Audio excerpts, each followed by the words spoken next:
All right.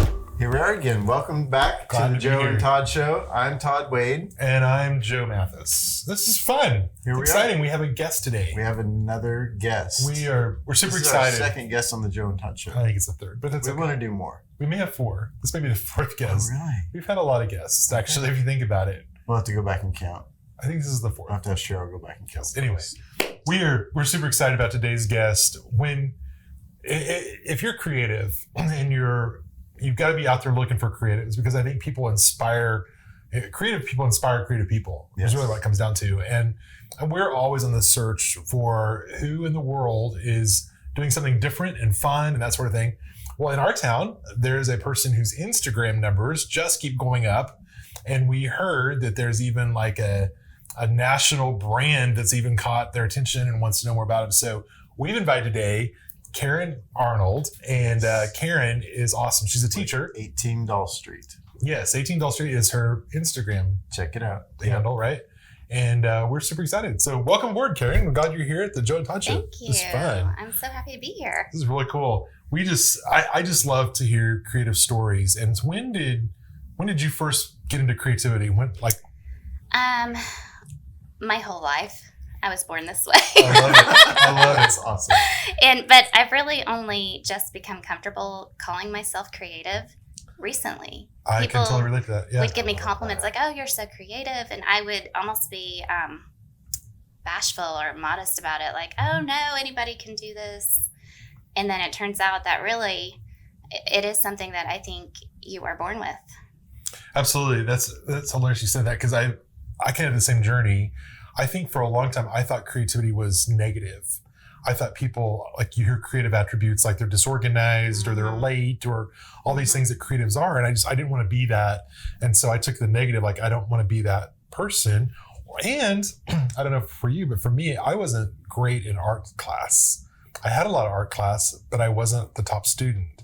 And I didn't always do what the teacher wanted me to do. And so I don't know. I wasn't sure. Creative. Oh, well, exactly. That's what I know now. As it turns out. But it was kind of almost, it's not been that long since I've been able to say, I'm a creative. I can embrace it. I can go forward, and I can be creative. Well, and I like that it's now an adjective, like, I am a creative, or a noun, really. Yeah, know, like, instead of you are creative, I am a creative. Exactly. Oh, I love that. That's great. That's relatively new, I feel like. I think you're right. And I think it's really funny to me because when I look at the boxes for either both of us, when you check the boxes on creative, we are all those things. And it's crazy because we're not that much alike that we tend to still have all the boxes checked of just kind of the ideas, the thoughts, and the thought process and how you go about things and all that. That's really cool. So tell us about this 18 Doll Street. Well, first of all, what's 18 Doll Street? Where did that come up? What's that mean? It's kind of a long journey. I'm a mom, and I have a daughter who was and still is obsessed with 18-inch dolls. American Girl dolls, of course, all the different brands. Everyone's obsessed with American Girls, yeah. Both of my daughters are. Flagship store in Chicago, right, or New York. Yeah, I mean, it's a thing, and it is pricey, and it's, you're all in. When you have a kid that is obsessed with that, you have no choice, really. Yep. But so this started when she was about 5, and being a creative, I kind of took over or just jumped in, and, we created different, she wanted a dollhouse, and in order to make the dollhouse to scale, it would have to be humongous. It's all making sense. 18.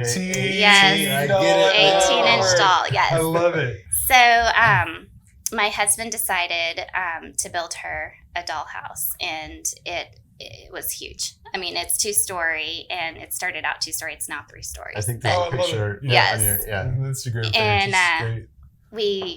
and he did the build, and then I did the decorating and the painting. And I've always loved interior design. I've helped friends for years. I mean, it's kind of like my passion, even though I'm a teacher by trade in school. Like, interior design has always been my thing, and I jumped all in to this dollhouse. Oh, I love it. Cool. Wallpaper, paint. Anyway, so I started the Instagram handle 18 Doll Street focusing just on 18-inch dolls and dollhouses and projects. And then it has evolved over the years. So I also... and you're now selling the dollhouses? Is that yes, the deal? So that's kind of the plan. Yes. Custom-made dollhouses. Cool. So we're kind of working on the behind-the-scenes part of that. We haven't fully launched, but we're getting ready to. Okay. Oh, that's really cool. With Frank, my husband, doing the building and me doing the designing, I've picked out the colors and the wallpapers and giving kids that product that doesn't exist. So it's when you are obsessed with these dolls, you can buy the sets, basically. Like you can buy the kitchen set or you can buy the whatever set. But they don't sell. But nobody makes that size dollhouse. Right. Wow. What a great idea. I love it. Finding a hole in the market and just filling it. Right. Yeah. So, I mean, I think it's a real, specific, clientele. Niche. Exactly. We have a friend, John Bunn, who says the riches are in the niches. Right. And that's what you've done. Wow. That's really cool. Well, we're starting. I mean, that's kind of our idea. And then, I taught fairy camp. So my daughter was also obsessed with fairies and fairy garden, and I taught fairy camp for years. And I've created all of these projects. I basically created the curriculum over the years and kind of narrowed down how to make these fairy houses that are weatherproof and will, withstand Oklahoma's weather. And so then I started throwing in some fairy garden things, and then it just kind of evolved. And then we bought this house about a year and a half ago, and that playhouse was in the backyard. And I know our realtor was like, "You are crazy," because I wanted her to put in the contract that playhouse was staying. So this is the old playhouse. It was disgusting. Yes. Oh, wow. I mean, and she was probably like, "Sure, I'm sure they would be happy to leave that playhouse there." They don't have to move it. Right. So, but I couldn't wait to get my hands on it, and the pandemic kind of gave me that opportunity. We were home all day, every day. And so I just jumped in, and then that kind of became a thing on Instagram. So it's kind of just a little bit of everything. And then when I, redo a room in my house, I, redid the pantry, and I redid several different things. So it's just evolved. That's way cool. Did you ever think you'd be like an Instagram sensation? Like, No. Was that part of your goal? Or? No. Well, I mean, it is my goal now, and I am not a sensation yet, but You're getting there. I got noticed somehow by HGTV, and I honestly don't know how. Exciting. I've talked to both. It was a photo editor contacted me first, and they contacted me through my blog, which up until this point, like, my mom reads my blog. Like, nobody reads my blog. So I don't know. The only thing I could think of is Instagram and hashtags. And I would hashtag DIY Playhouse or Playhouse Remodel or, things like that. Yeah. And I think they're doing an article about playhouses, and they found me. And then I was contacted. So first the photo editor contacted me. Then the writer in New York sent me 20 or 30 questions ahead of time before the interview. And I was a little overwhelmed at first. I mean, it was very specific questions like paint colors and where did I get the rain chains? And so they were going to source basically all the products I used, which, I'm not or prior to this, I was not doing this as like a professional blogger or a professional Instagram person. So I didn't really take note of that. I mean, I had it all. I just had to do a little bit of research and kind of remember, like, oh, I did this. I mean, it's amazing, like affiliate marketing. You looked into that, like it's really crazy, real fast. Benjamin Moore might pay you a lot to use their paint. What all you can do, yeah, exactly, which is really fun. I think to me that opens up so much more creativity when you're partnering with vendors and suppliers who you're helping them, right? But in the end, you're also promoting their products and the use of their things. That's really cool. That's really fun. That's the goal. That's kind of what I want to do. I'm doing this stuff anyway, right? And people ask me all the time, why are you doing this? I work full time. I'm a mom. I'm pretty busy, but yet I still am power washing log cabins in my backyard, on the weekend because I love to do it. And it's really my creative outlet. We were just talking the other day about how important side hobbies are to creatives. I mean, yes, we're at work all day doing creative things, but you've got to have those outlets at home. Just building your creative self. Absolutely. That's exactly right. I think that's true, especially for professions like teachers, where you're all in all day long. It's exhausting, and you're coming home. You really do need a different kind of outlet besides your family, who has a lot of the same needs that your students do. Yes. So yeah, that makes a lot of sense. I found a paper recently. We talked about I wanted to be a teacher growing up.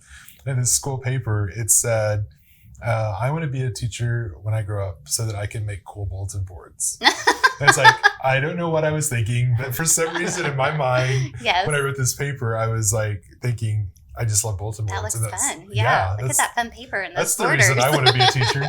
And I told someone that one time, and it was actually a friend of mine, and she said, you can come and do my bulletin boards anytime. Yes. Like, I'm all in. I did them like one time. But it was kind of fun. But yeah, I think I find that creative outlet is a challenge sometimes, and figuring that out. I love that you did all in on your daughter.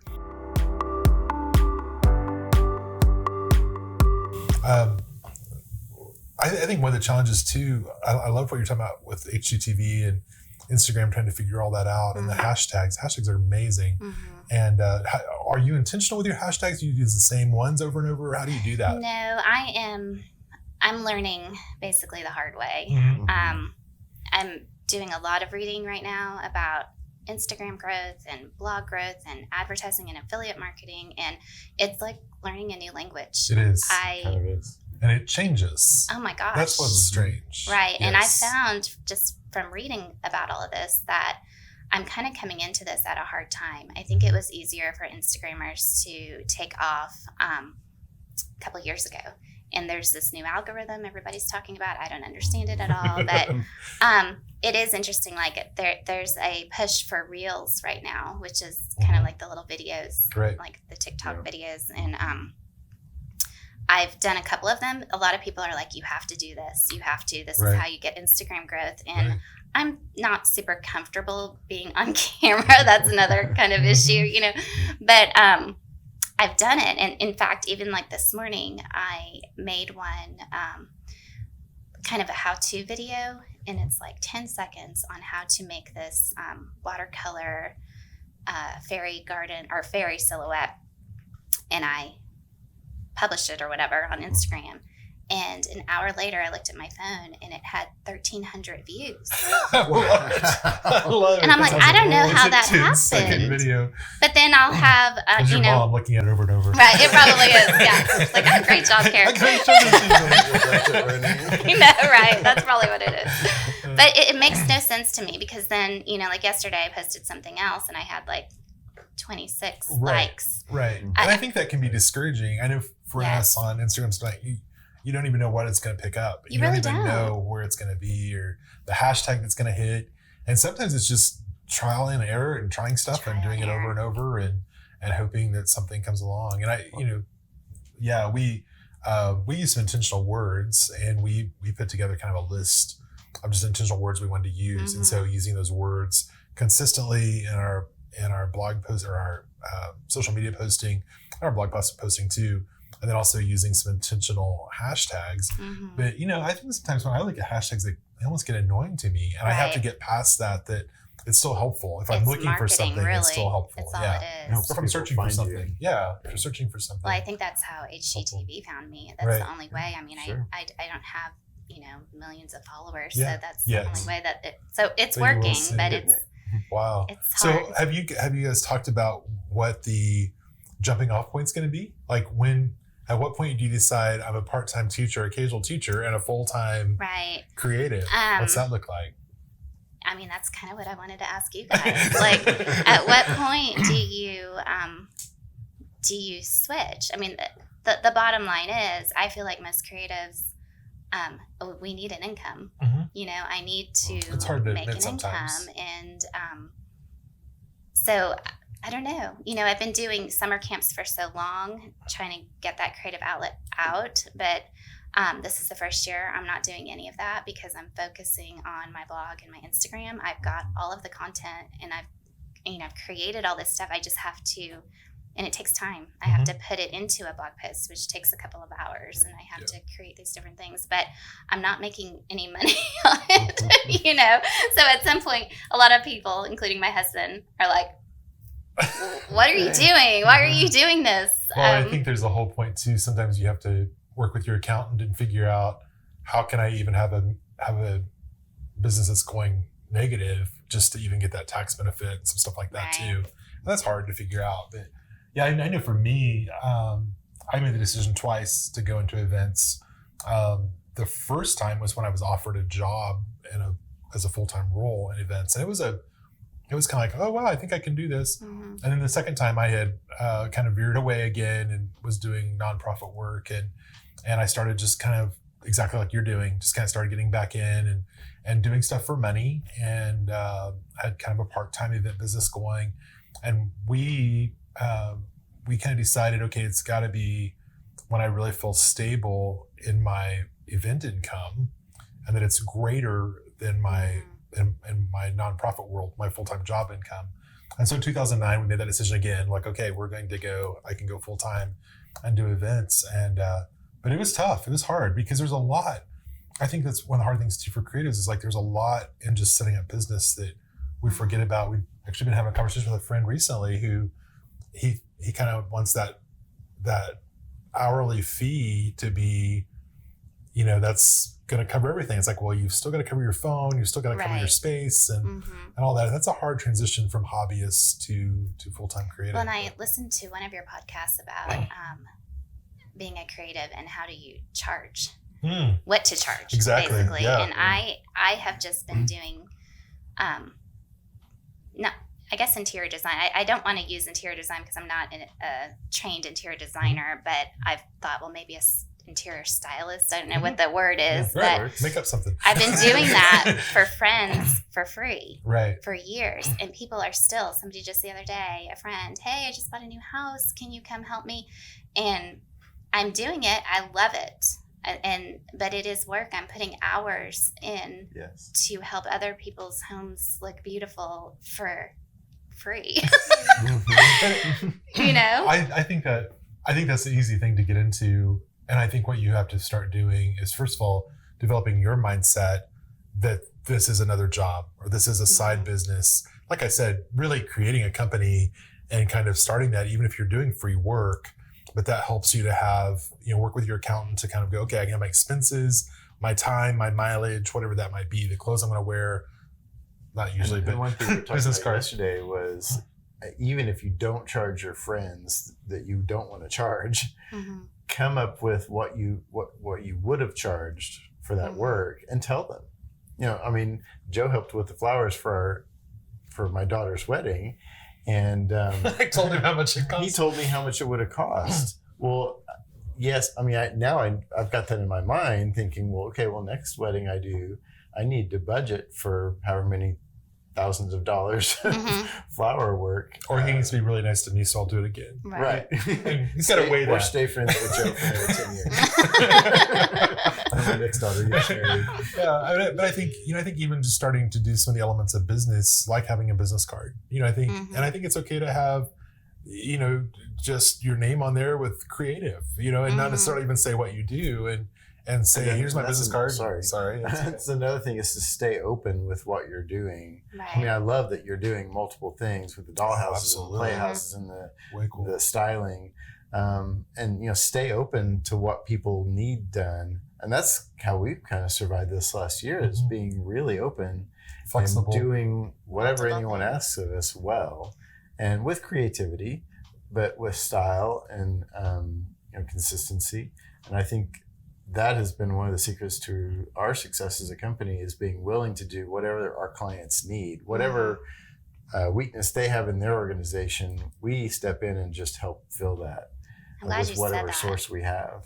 I've really been struggling as I've been doing all of my research on how to take off. I've been struggling with the fact that so many supposed experts say that I need to define my niche. And I have too many to define. And I could do the dollhouse thing. I could do the fairy garden thing. I could, in Instagram stories, often share what I'm making for dinner as a busy mom, who doesn't want to eat out every single night. And I was doing an Instagram story the other day about something I found at Trader Joe's, and this meal, all 4 people ate it, and it was quick and easy. And then while it was in the oven, I was like, I do kind of want to talk about this. Does anybody even care what I'm making for dinner? And that is not my niche. Right. Quick and easy dinners, Right. And I said in my stories that, everybody is telling me I need to define my niche, and I don't know how to do that. And I had so many people respond, you don't need to, just be yourself. Yeah. Just do. That's why we like you. We like seeing what you're making for dinner. I really think if you're consistent with who you are, no matter what you're doing. I mean, look at Martha Stewart. I mean, she has everything. She does cooking, she does cleaning, she does decorating, she does everything. And she got all the product lines. But I mean, the thing is, it's all her. It's all her personality. It's all her style. And and Ree Drummond does the same thing. I mean, I don't think there's a problem with doing multiple avenues for your creativity, as long as you're true to yourself and true to your style. That's what people are going to be drawn to.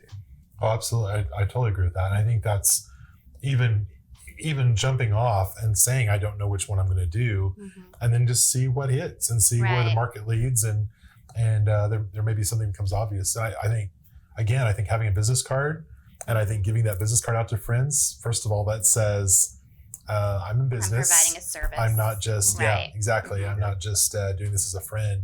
And then, just helping them know, hey, I'm happy to help you this time.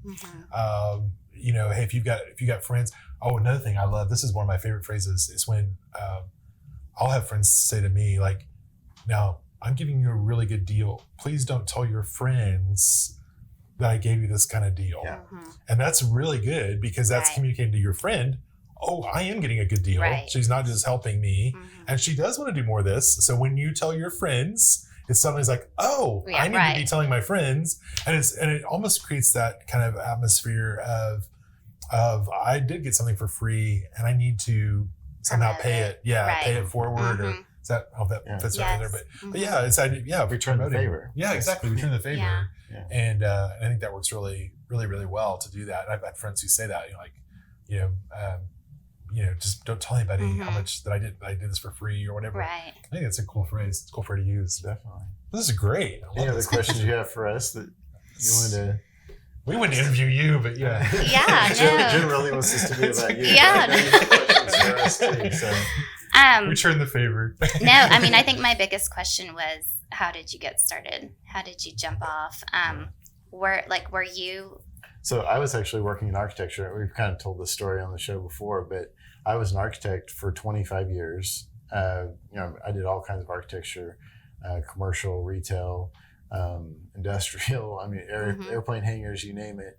And then I was really interested in starting my own business, kind of doing my own thing.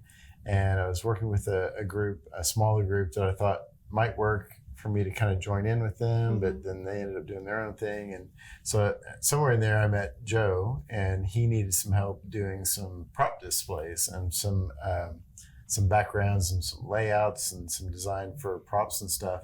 And so I started helping with that, just kind of on the side, really, and figured out we worked really well together. And he needed some help figuring out what he was going to do differently with this business. I didn't really need Todd, but he needed me. Yeah, that's how it went. That's not true. So now at some point we just kind of looked at each other. It's like, let's do this together. Let's figure it out. And so we just kind of made the jump, and it was not easy. It took a couple of years to really get our feet under ourselves and find a space and start hiring people. But it's worked really I think part of it too was Todd loves adventure and he loves trying new things. And so for him, I think we're still starting to sort that out. Like, you just gave up a stable, respected profession to be an event planner. It's kind of a weird deal. And but really for both of us, I was, I've been doing this for 25 years. It was like I was kind of in a dry spot too of what event world looks like, and I needed something to kind of renew and refresh. And I think coming together and saying, yeah, we want to do something creative, and yes, that can be events, but that can also be guest experiences. There's more of a realm to what all that can include, environments. And I think that for him, that was a lot of, I'll speak for you, but that was a lot of what appealed to him was there's something different. And it's, we come in every day, we don't know what today's going to bring and what's going to happen and who's going to call. And that's what I love. I love that excitement. Yeah, exactly. Never a dull moment, as my old boss used to say. Exactly. Well, this has been great. Hopefully we can do a part 2 sometime and get caught up. But I think in the end, I would just love to encourage you to go ahead and jump off. Right. You've got 2 months with doing nothing this summer.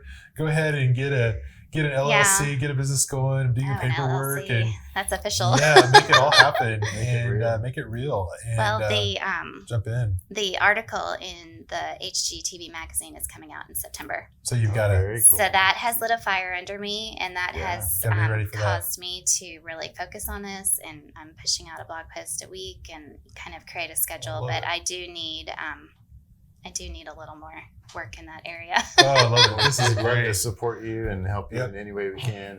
That's kind of what the show's about, really. It's helping younger creatives and helping them do business and do it better. So I'm excited to see how you grow. Yeah, thank you.